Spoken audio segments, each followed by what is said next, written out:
बताइए और बताइए किस तरह से जुड़े इस फिल्म से। जी सर, मेरा नाम हिना गोरी है और ये मूवी में मतलब में हम लोगों ने देखा ना कि लेडीज़ के ऊपर ज़्यादातर अत्याचार हो रहे हैं, पैदा होते ही लड़कियों को मार दिया जाता है, तो सब में लेडीज़ एंटरटेनमेंट पर है पूरी। तो मुझे बहुत अच्छा लगा ये किरदार, इसलिए मैंने किया सर। और इससे पहले आपने कोई प्रोग्राम में काम किया है? जी हाँ, सीरियल हमारी आ रही है अभी ऑन फ्लोर है, बड़े घर की बेटी, वो भी लेडीज़ के ऊपर ही आता रही थी सर। तो किरदार क्या है इस फिल्म में आपका, किस तरह किरदार निभा रहा है? फिल्म में एक है मैं जो मतलब चुड़ैल बनी हुई हूँ। अच्छा। हाँ, मगर पॉजिटिव रोल है सर मेरा इसमें भी। अच्छा, और जैसे आपने बताया कि कहानी ये है कि औरतों पे या लड़कियों पे बहुत जुल्म होता है, मार दिया जाता है, तो जी हाँ, किस तरह से कहानी को मतलब शेप दिया गया है इस फिल्म में? बस यही कि लड़कियों को मनुष्य बोला जाता है, पैदा होते ही मार दिया जाता है, उनके ऊपर अत्याचार होता है, बहू रहती है तो मतलब दहेज नहीं लाती, दहेज प्रथा के ऊपर भी है हमारा। अच्छा। जी आपका नाम बताइए, पहले बताइए क्या किरदार सबसे पहले नमस्कार, मेरा नाम प्रिया सरोज है। यहीं पे मेरा बॉर्न बर्थ हुआ है, यहीं पे मैं पली बड़ी हूँ जी। और जब सबसे पहले मैं गुलाम अंसारी सर का बहुत बहुत शुक्रिया करना चाहूँगी, उन्होंने मुझे इस अपनी मूवी में छोटा सा किरदार दिया करने के लिए, जो मुझे बहुत अच्छा लगा। मैं करना इसको इसलिए चाहती हूँ क्योंकि ये आज के जनरेशन पे जो बेटियों के साथ जो अत्याचार हो रहा है, जो गुनाह हो रहा है, उनको जो टॉर्चर किया जा रहा है, उस पर मुझे वो स्टोरी सुन के बहुत अच्छी लगी और मैं वो करना चाहती हूँ।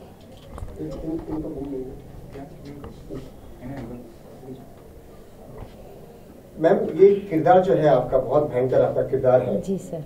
तो इसका जो मेकअप है, जो मेकअप करके जब आप उतरते हो सेट पे, जी सर, तो आपको कैसे फील होता है?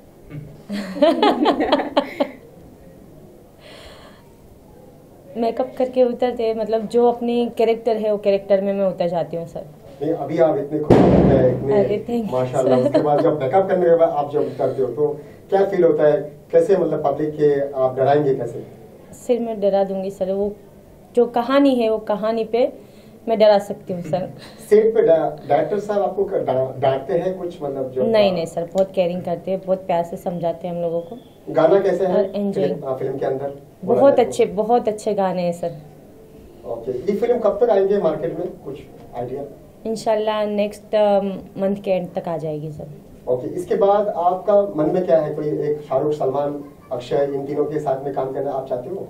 देखते इंशाल्लाह। Thank you.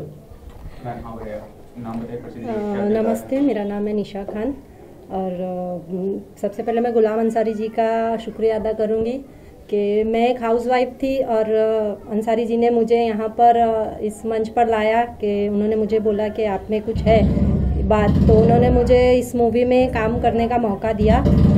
इस मूवी में मैं एक पियक्कड़ की सेकंड वाइफ हूँ, जिसमें उसने अपनी फर्स्ट वाइफ का मर्डर कर दिया है और अब सेकंड वाइफ को भी वो टॉर्चर कर रहा है। वो कुछ काम धंधा नहीं करता है। उसके बाद वो अपने मेरे अंदर जो उसकी फर्स्ट वाइफ की आत्मा आती है और फिर उसका मर्डर कर देती है। यही कहानी है। इस कहानी में मतलब औरतों को लेकर ज़्यादा दिखाया गया है कि औरतों के ऊपर जो टॉर्चर होता है, औरतों को हर तरफ से दबाया जाता है। आज के ज़माने में, इस ज़माने में जहाँ औरतों को और मर्दों को बराबरी दी गई है, फिर भी औरतों को इतना सताया जाता है, इतना टॉर्चर किया जाता है कि औरतों को खुदकुशी करने के अलावा कोई रास्ता नहीं बचता है। तो जब औरतें सब मतलब इस चीज़ से तंग आकर जब वो उनकी डेथ होती है तो वो आपस में मिलकर एक मीटिंग करती है कि जिस तरह से हमें मारा गया, हमें सताया गया है, हम सब मिलकर उसका इंतकाम लेंगे, उसका बदला लेंगे। तो हमारी हिना जी हैं जो हमारी ग्रुप की लीडर रहती हैं, भूतों की नेता वो उनके पास हम अपनी सब लेकर जाते हैं कि ये हमारे साथ ऐसा ऐसा हुआ है। तो इन्होंने हमारे सबका साथ देकर और उसका बदला लिया है इन्होंने। काफ़ी अच्छी मूवी है, आप सबसे रिक्वेस्ट है कि ज़रूर देखिएगा the ghost justice. Thank you. आपका नाम बताइए और ये जो फिल्म है आज पोस्टर लॉन्च किया आपने, उसके बारे में क्या बोलेंगे? सर जी, मेरा नाम गुलाम अंसारी है और बहुत छोटा सा एक्टर था और आज भी हूँ। बहुत सारी मूवी की है एज एक्टर, बट मेरा एक सपना था कि मैं कुछ क्रिएट करूं पर्दे पे। एक बड़ा बरसों का सपना था, तो ऊपर वाले ने मौका दिया मुझे कि मैं आज डायरेक्ट करने जा रहा हूं। और इसके पहले मैंने एक सीरियल लॉन्च किया है, उसका नाम है बड़े घर की बेटी।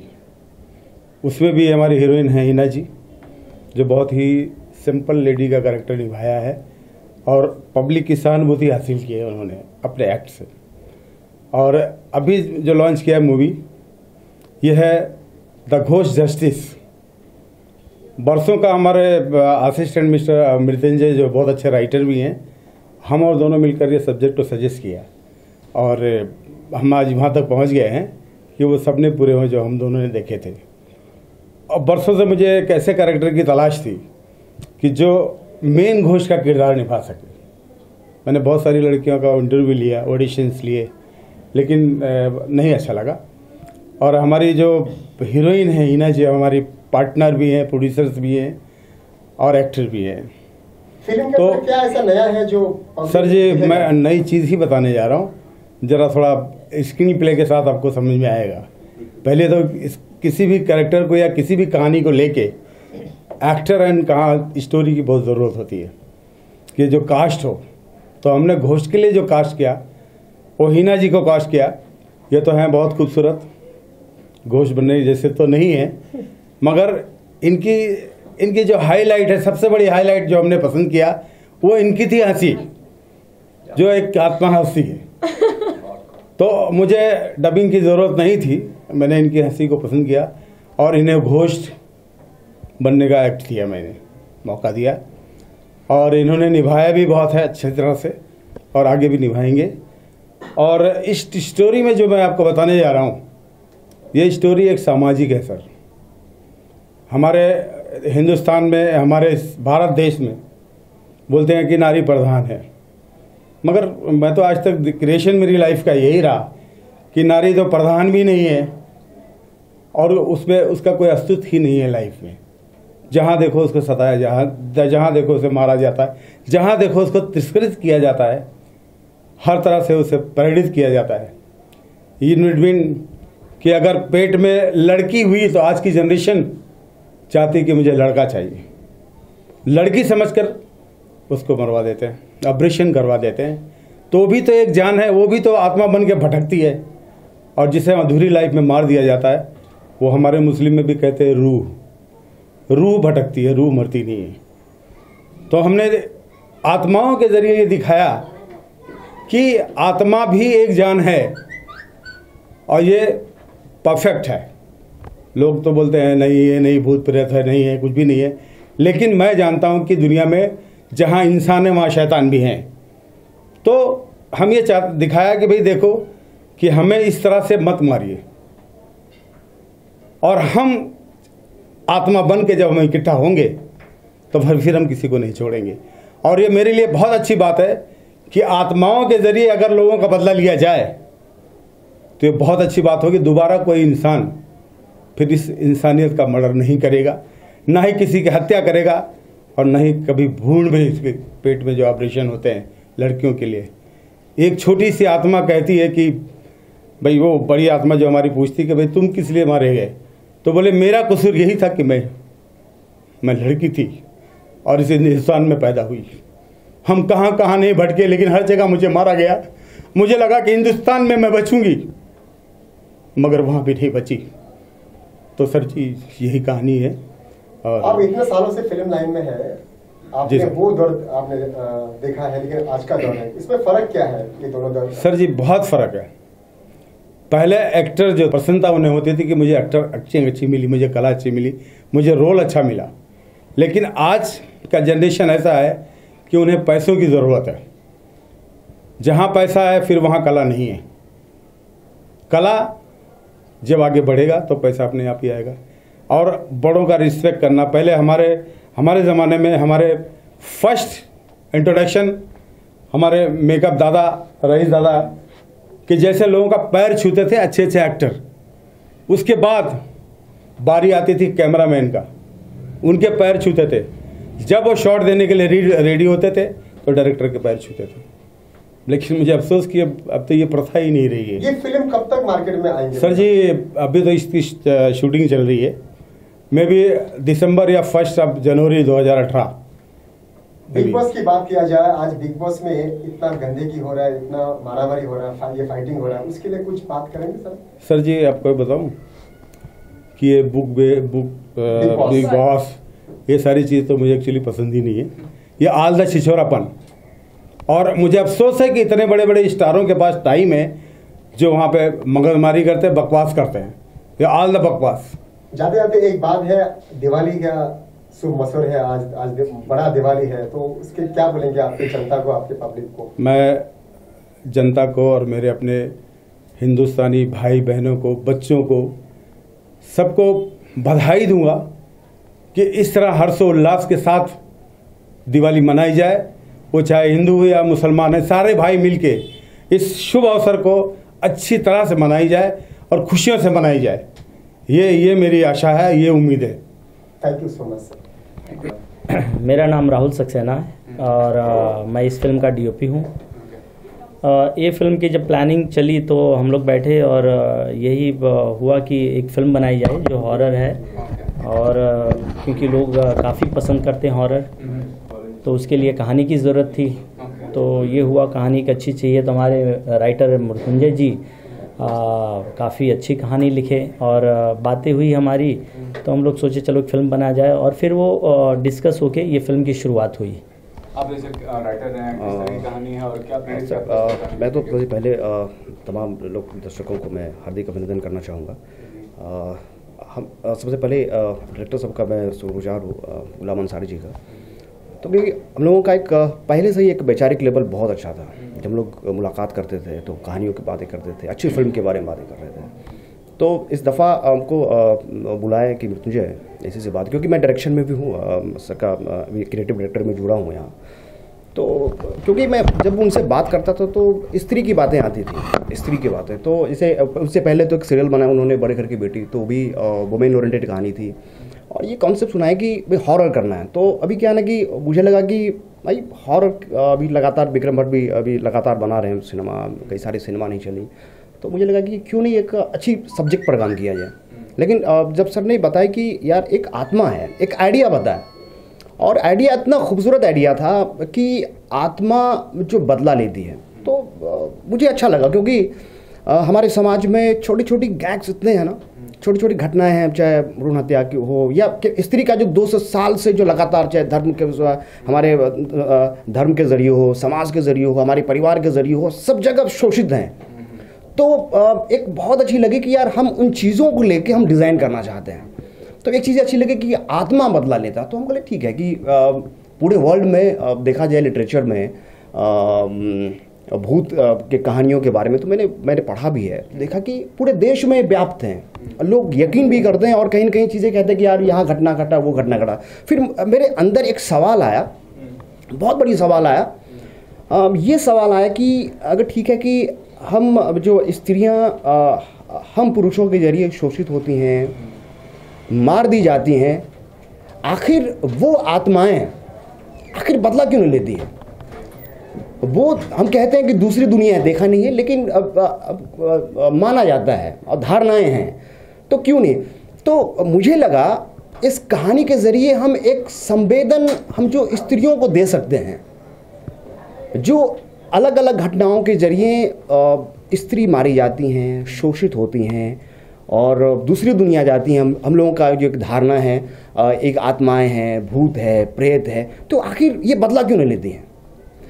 तो एक आइडिया हम लोगों ने क्रिएट किया, शायद कई फिल्मकार ने कहा भी है, और हमारी जो नज़रिया अलग है। तो ये जो मर के जाती हैं, तो वहाँ एक घोस्ट मीटिंग है, जो एक स्त्री जो है प्यार में जो उसको धोखा होता है, मार दिया जाता है, तो ये एक स्त्री हो सकता है कि वो रूह जिंदा रहा हो या होती हैं, और ये प्रतिनिधित्व करती हैं। एक शमशान जगह हम लोगों ने एक लोकेशन ऐसा किया कि एक हम लोगों ने बड़े पैमाने पर एक हो सकता है कि छोटे से कस्बाई पर एक शमशान है, जहाँ पर लगातार जो है दफन होता है लाश। तो एक रूह जो है जिंदा होता है, और जितने भी रूहें आती हैं, जितने भी लाशें जिंदा जो दफनाई जाती हैं, उसे कहता है कि हंसती है ज़ोर ज़ोर से, ये देखो ये और एक मजलूम औरत आई है मेरी तरह, उसे भी मार दी गई, सबके सब मारी जाओगी मेरी तरह, जब जब तुमने आवाज़ उठाई है अब तुम भी मारी जाओगी मेरी तरह। अरे तुम तो चाहती हो कि हमें तारीफ़ करें, हम उसमें फंस जाएं और और तुम्हें तो अच्छा लगता है कि मर्दों का तारीफ करना, तुम खुद शोषित होती हो, उस लायक हो तुम। तो इस तरह की बातें, तो वो जो है स्त्री जो है, एक जो हमारी जो रूहें हैं, वो रूहें जो है सबको आंदोलित करती है कि तुम्हें बदला लेना है, और ये आंदोलन वो खड़ा करती हैं। और जो छोटे छोटे घटनाएं हैं, हम लोगों ने घरेलू हिंसा दिखाया, भ्रूण दिखाया, मैंने बहुत ही चीज़ें, तो उसके ज़रिए एक जस्टिफिकेशन होता है, वो मारती हैं। और तवा हमारी जो है पुलिस महकमा है, वो भी संदिग्ध हो जाता है, आखिर ये घटना कैसे हो रही है, पता नहीं चलता है। और हमारी सबसे पहली बात, मैं नहीं कह सकता कि जो मैंने जो इस्तेमाल किया है वो हिंदी सिनेमा में प्रयोग हुआ कि नहीं हुआ है, वर्ल्ड सिनेमा में नहीं कर सकता। लेकिन एक बात है कि हमारी एक रूह है जो मारी जाती है, हमारी हीरोइन, वो दरअसल ख़त लिखती है। वो ख़त लिखती कि हमें मार दी गई, तुम लड़ना मत, तुम पुलिस के महकमे में मत जाना, क्योंकि तुम भी पापा आप भी परेशान हो गए। और वो ख़त लिखती हैं कि मैं उसका बदला खुद लूँगी। तो इस तरह से कई अवेयरनेस है। और जो पुलिस महकमा में है, उसको वो अंधविश्वासी होते हैं, वो नहीं मानते हैं, तो बाद में उसको भी यकीन करना पड़ता है। जिस तरह के हम जो कानून हम बदला लेते हैं या हम जस्टिफिकेशन करते हैं, ये भूत जो है लास्ट में वो खुद जस्टिफिकेशन करते हैं कि घोस्ट जस्टिस कंप्लीट। तो ये हमारी एक जो कहानी का, मुझे लगता है कि मैंने सारी चीज़ें कह दिया, उतनी कहने की ज़रूरत नहीं थी। हाँ, और कहने की ज़रूरत नहीं थी, लेकिन हम लोगों ने छुपाते हुए चीज़ें, और मुद्दा और है, कई सारे मुद्दा है। बहुत चलिए सर, आप बताइए, आपका नाम बताइए। हाँ, मेरा नाम रईस अली है, मैं मेकअप आर्टिस्ट हूँ। मुझे हाँ जी बोलिए पूछना सर। चाहूँगा कि इस तरह के जो हॉरर फिल्म्स होते हैं, आपने तो काफी मेकअप किया होगा। यस सर, मैंने बहुत सारी बहुत किया है। चैलेंजिंग होता है, Yes, कैसे sir। आप देते हैं वो रंग रूप, भूत का भूत नहीं का? देखिए, जैसे जिस किस्म का कैरेक्टर होता है, जैसा मतलब हमारे प्रोड्यूसर को चाहिए कि हमें ये दिखाना है, तो उस हिसाब से हम वो मेकअप करते हैं जी। तो इस फिल्म के बारे में बताइए कि कैसे मेकअप करना है, क्या करना है, कैसा चैलेंज है, कितना चैलेंज है? तो इस फिल्म के अंदर ऐसा है कि जो हमारी हीरोइन है हिना जी, उनको एक चुड़ैल का रूप देना था। तो पहले तो मैं किसी को बताया नहीं मैं क्या करूँगा, और उसके बाद जब मैंने मेकअप करके सेट पर भेजा तो लोगों ने बड़ी तारीफ़ की कि दादा बहुत अच्छा मेकअप हुआ है, और इससे भी बेहतर हो सकता है। बहुत सारे ऐसे हैं जिस हिसाब से मगर सीन है उस हिसाब से मैं मेकअप करूं, तो इसमें मटेरियल भी काफ़ी जाते हैं, अच्छे मटेरियल भी चाहिए। तो जिस हिसाब से मतलब हमारा प्रोडक्शन चल रहा है, उस हिसाब से हमने मेकअप किया। आपने बड़ी फिल्म किया सर। Yes sir. लेकिन आज आपको एक ऐसा फिल्म मिला है जो एकदम चैलेंजिंग फिल्म है। Yes sir. इसके लिए क्या कहेंगे सर? मैं इसके लिए कहूँगा कि हमारे प्रोड्यूसर गुलाम अंसारी सर, हमारी मैडम हिना जी, इन्होंने मुझे याद किया, और मैं सोचता हूँ इसके आगे और भी अच्छा कुछ करूँ। कि द घोस्ट जस्टिस एक बहुत बढ़िया फिल्म है ना, और ऐसा लगता है कि मैंने कभी ये हॉरर जो फिल्म बन रही है तो ऐसा कभी बना नहीं होगा जो एक इस तरह की फिल्म जो ये बन रही है ना। तो मुझे लगता है कि ये फिल्म बहुत बढ़िया बनेगी, और बहुत अच्छे तरीके से फिल्म भी बन रही है, बहुत अच्छे लोकेशन में शूट हो रही है ना। तो ये है। हमारे कल्याण जी ने पूछा कि भाई आपकी कहानी क्या है, तो बहुत सारा विस्तार मुझे नहीं सुनाना है। हमारी कहानी सिर्फ 4 लाइनों में है। हाँ, ये तो बोलना है। रोल है। कल्याण जाना चाहता हूँ कि मैं हमारे हर दिल अजीज कल्याण बेटा कहूँ या बच्चा कहूँ या भाई, बेटा। हाँ, इनका बहुत बहुत आभारी हूँ कि हमारे प्रोडक्शन में इन्होंने इनका बहुत बड़ा सहयोग है, और मैं चाहूँगा कि आगे तक करेंगे। तो इनकी जुबानी आप ये कुछ कहना चाहेंगे हमारे बारे में, हमारे प्रोडक्शन? सबसे पहले मीडिया को और मेरी जनता को प्रणाम। और आज दिवाली है, सबसे पहले आप सभी को happy Diwali, happy new year. बहुत अच्छा शुभ दिन है आज, और मीडिया आपको भी हैप्पी दिवाली सर, आज सभी को आपको हैप्पी दिवाली। और बहुत सारी थैंक यू बाबूजी, थैंक यू। दिवाली की शुभकामनाएं। गुलाम साहब एक ऐसे इंसान है, ऐसे शख्स है, और ऐसे एक किरदार निभाया, 2-3 एज ए हीरो में काम किए हैं। उसके बाद आज डायरेक्टर में ये फिल्म कर रहे हैं, उसके बाद उनकी काफ़ी फिल्म लाइन में है। तो मैं शुक्रिया अदा करता हूँ मेरे कैमरामैन को, राहुल सक्सेना को, जिन्होंने मुझे यहाँ लेके आए, मिलाए। और सबसे पहले मैं उनको शुक्रिया करता हूँ, मेरे राहुल सर को। और उसके बाद मेरे गुलाम सर को, जो मुझे एक मौका दे रहा है, क्योंकि हम जैसे एक्टरों को मौका ही चाहिए। और मौका मिलता है तो हम काम कर पाते हैं। इसलिए सबसे पहले सर आपको धन्यवाद, आपने आपकी फिल्म में मुझे मौका दिया और डांस मास्टर का मुझे मौका दिया। यहाँ पे तमाम मेरे रईस दादा है, बहुत अच्छे कैमरामैन है, मेरी हीरोइन है बहुत खूबसूरत माशाल्लाह बहुत। और इस फिल्म के अंदर जितने भी लोग जुड़े हैं, जितने भी करेक्टर आपके सामने खड़े हैं, राइटर साहब हैं, तो सभी ने बहुत मेहनत करा, क्योंकि मेहनत करने के बाद ही एक फ़िल्म खड़ा होता है। और फिल्म तो ऐसा नहीं है, फिल्म बना के रिलीज़ करना वो सबसे बड़ा टफ होता है। लेकिन अंसारी साहब तो भाई एक सीनियर वो इंसान है, तो वो तो उसके लिए चुटकी का वो खेल है। तो थैंक यू मेरे कैमरा दा राहुल दा, थैंक यू मेरी मेकअप दा, थैंक यू मेरा राइटर साहब, उसके बाद मेरी हीरोइन, और लव यू मीडिया। आप लोग भाई साहब आप तो मीडिया है ना, तो प्लीज़ है देखा ना, अगर दिखाएंगे तो हमें भी अच्छा लगे, क्या बोलता है भाई। हाँ, और भाई साथ देना, और आप साथ दोगे तो ही तो हम आगे बढ़ेंगे, क्या बोलता है। हाँ भाई, सभी को हैप्पी दिवाली, थैंक यू।